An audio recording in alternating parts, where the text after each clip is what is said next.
Just comply, they said. That's it, bro.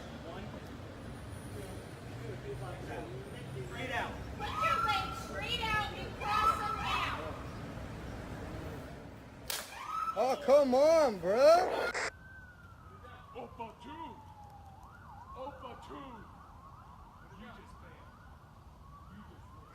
There's no bias, they said.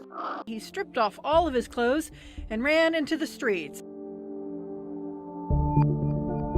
Don't touch me. Came over. Not touch me.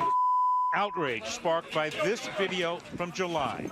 These are the type of things you'll hear from those who do backflips to avoid just even the conversation around racial bias within policing. I mean, you'd think that simply the deaths of unarmed black men and women in their own houses, eating ice cream, or playing video games with their nephews would be enough to spark the conversation. But unfortunately, this conversation has had to be had for generations, and yet many still would rather avoid it. But when videos like this circulate, how are you expecting people to react? Step back! You put that down now!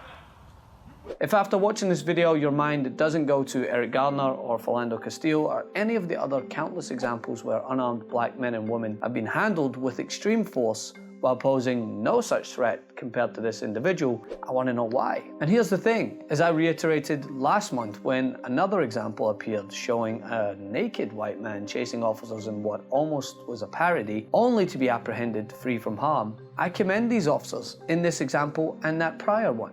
And nobody who is advocating for a cultural shift in policing wants these men harmed or killed. They just want the same restraint and de-escalation tactics enforced for all Americans, not the few.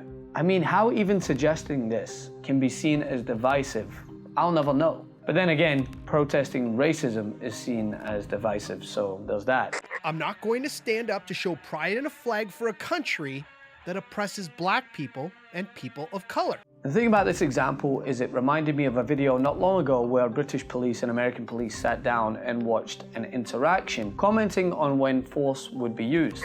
Last year, officers shot and killed around 1,000 civilians. In a string of scandals, many were unarmed. He's seeing what American police can learn from British tactics. Look at the distance, look how close they are. And he's coming at them with a machete. Look how many, there must be 20. The response went viral, with many commenting on how quickly US police would resort to extreme force versus those British. Of course, there are differences, the difference in gun culture being probably the most prominent one. But the example above, to me, shows officers enforcing a similar restraint to that we've seen in the UK example, and demonstrating with admirable conviction what they are trained to do. I and many others would just like to see the same thing happening when officers come into contact with minorities. Want to see more videos like this? Then subscribe to the TYT channel below, and don't forget to become a TYT member.